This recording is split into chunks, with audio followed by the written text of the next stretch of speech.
नमस्कार दोस्तों, आज मैं आपको स्टॉकेज वेब पेज का उपयोग सिखाऊँगा और इसमें एनालिसिस करने की कोशिश करेंगे डिफरेंट स्टॉक्स को और आपको बताऊँगा कि स्टॉक्स को कैसे आइडेंटिफ़ाई किया जा सकता है इस अ, वेब पेज का उपयोग करके। ये विवेक बजाज जी के द्वारा बनाया गया है, प्लेटफ़ॉर्म है।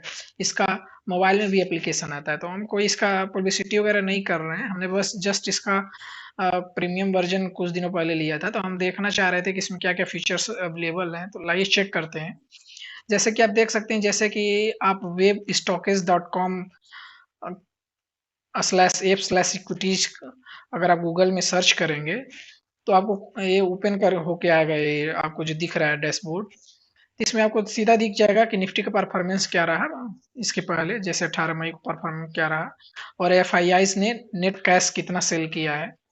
तो एफआईआईज दबा के अभी बेचे जा रहे हैं और जहां तक का अनुमान है, एक न्यूज के अकॉर्डिंग देखा जाए तो $3.5 अरब का बिकवाली अभी तक कर चुके हैं लेटेस्ट में। ओके, और इन्होंने 18 मई को भी 92.95 करोड़ की बिकवाली की है। और निफ्टी 50 आप यहाँ देख सकते हैं, निफ्टी 50 में मतलब ये बता रहा है कि 29 स्टॉक एडवांस में है और 21 स्टॉक गिर रहे हैं। ठीक है, इसमें पॉजिटिव मोमेंटम शायद हो सकता है और इसमें नेगेटिव मोमेंटम हो सकता है। आगे देखेंगे क्या है। ऐसे एक्सप्लोर करने वाले सेक्शन में आ रहा है न्यूज एंड अपडेट। यहाँ से आप न्यूज आपको मिल सकती है कि क्या चल रही है, 5 DIs की एक्टिविटी चल सकती है और कौन-कौन सी इंडाइसेस हैं, small cap, large cap, Nifty जो भी वो शायद इसमें है और डील्स वगैरह क्या चल रही है, सेक्टर्स का एनालिसिस इसमें कर सकते हैं, स्टॉक्स का एनालिसिस इसमें, आईपीओ कौन सा आ रहा है, ठीक है, और डिफरेंट इन्वेस्टर किस-किस स्टॉक में इन्वेस्ट कर रहे हैं, यहाँ से आपको पता चल जाएगा। ट्रेंडिंग स्टॉक्स कौन चल रहा है, ट्रेंड यहाँ से आपको पता चल जाएगा। एसएमई जो छोटी कंपनियाँ क्या हैं और इन्वेस्टमेंट केसेस क्या बनाए गए हैं, इसमें वो आपको मिल जाएंगे कि डिफरेंट केसेस डिफरेंट थीम पे, ठीक है।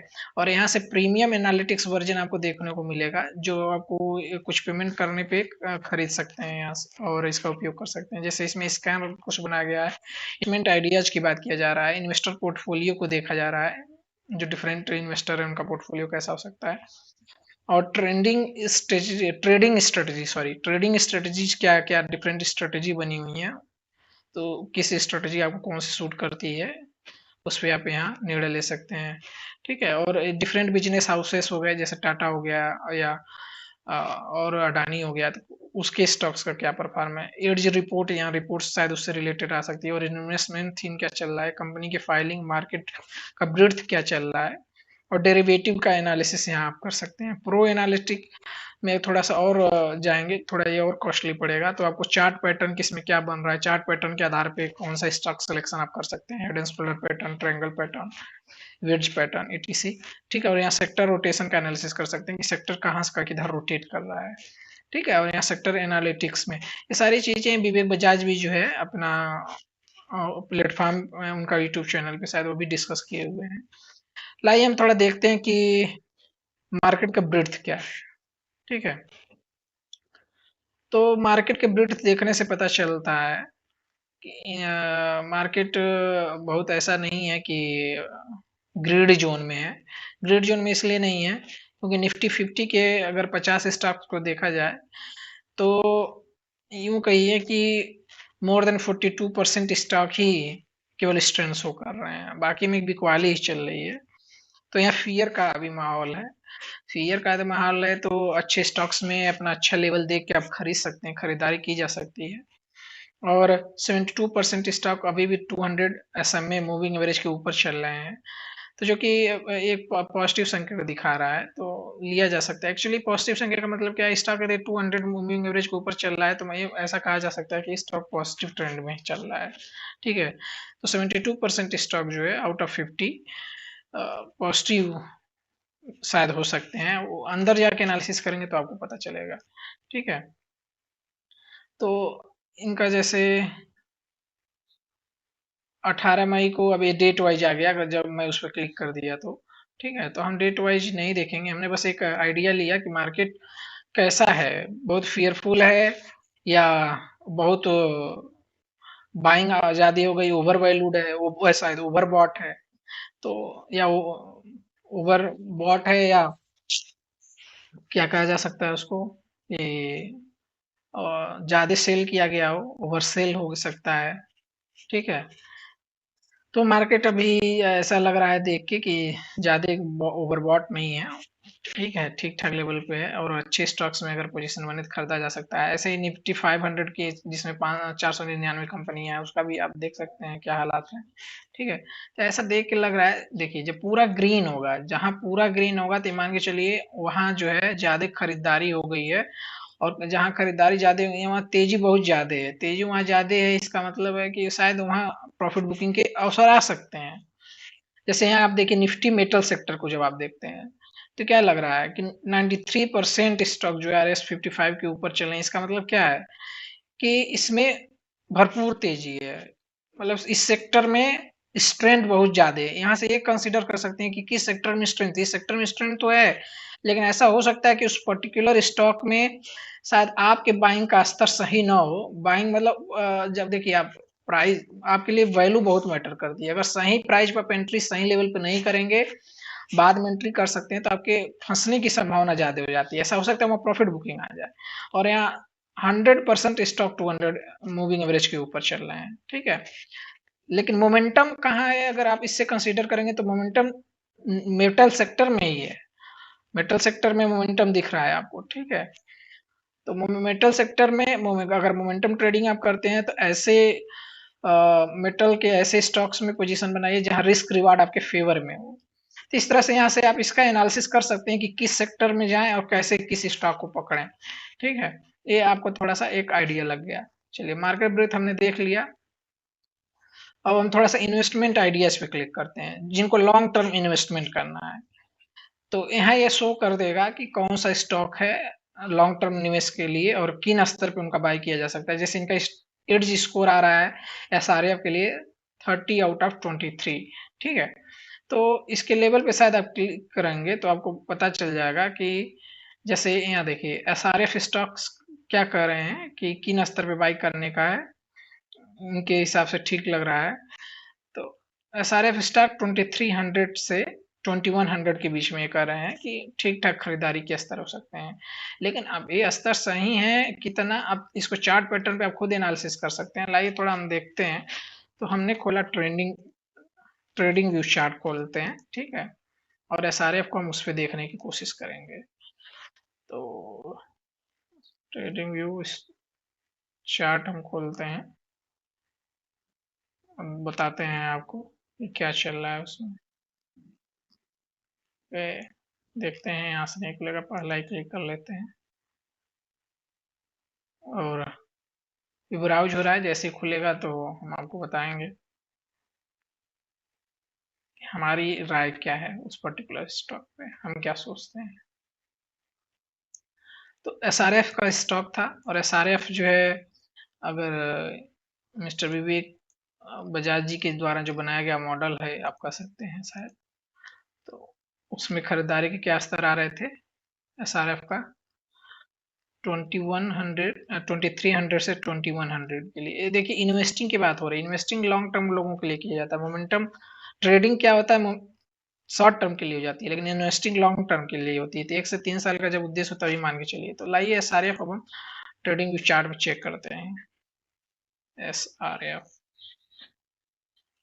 और एस आर एफ लिमिटेड देखते हैं चार्ट क्या कह रहा है। चलिए हमने डाल दिया एस आर एफ का चार्ट यहाँ पे।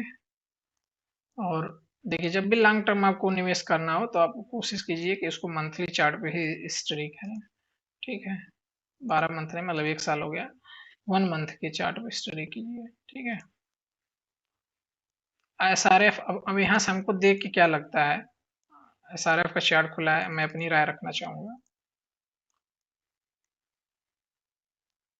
एस आर एफ देखिए एक अब देखने से लग रहा है कि एक कंसोलिडेट एक जोन में फंसा हुआ है, कंसोलिडेट हो रहा है।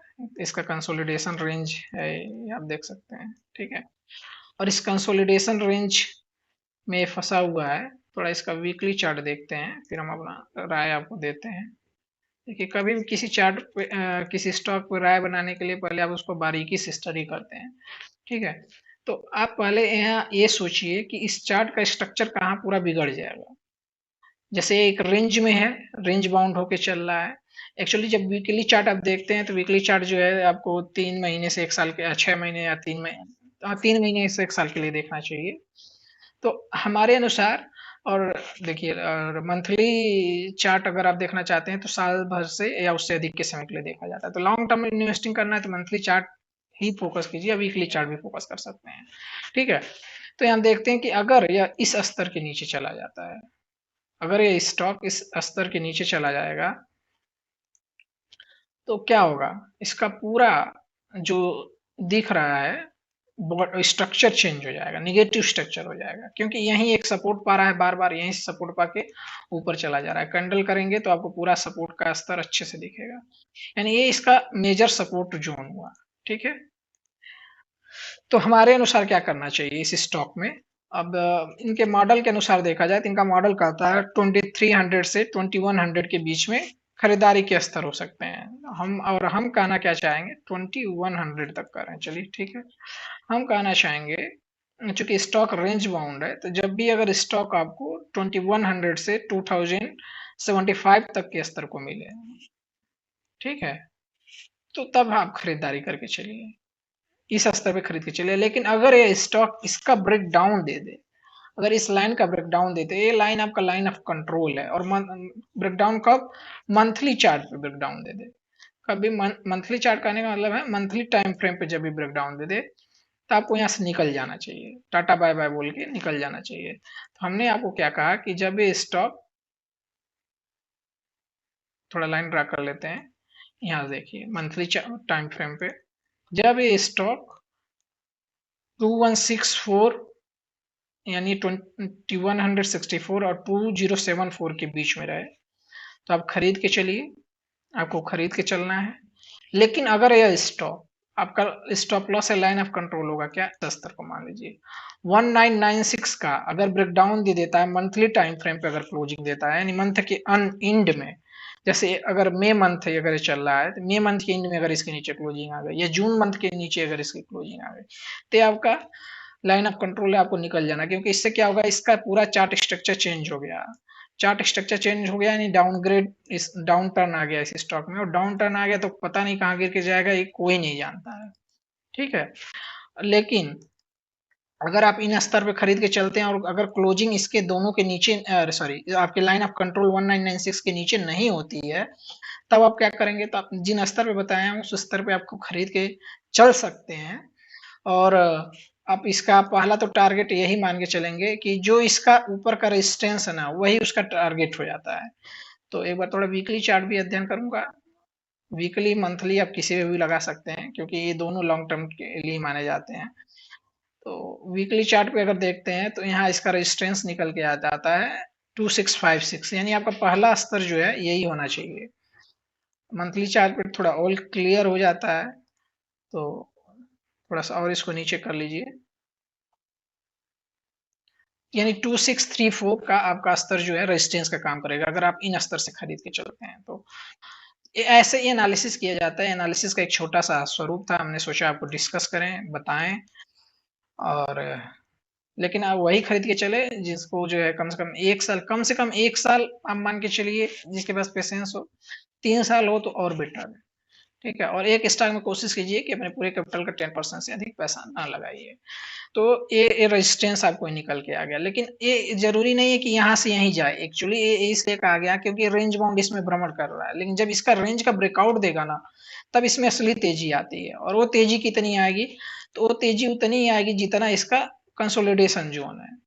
तो आप ऐड कर सकते हैं, देखना चाहेंगे तो आप ऐड करके देख सकते हैं कि कितना हो सकता है। तो अगर इस रेंज को अगर ये ब्रेक करता है तो सेम आप जो है क्या करें, इसको क्लोन बना दीजिए, बन नहीं रहा है, देखता हूँ, हाँ बना, ठीक है।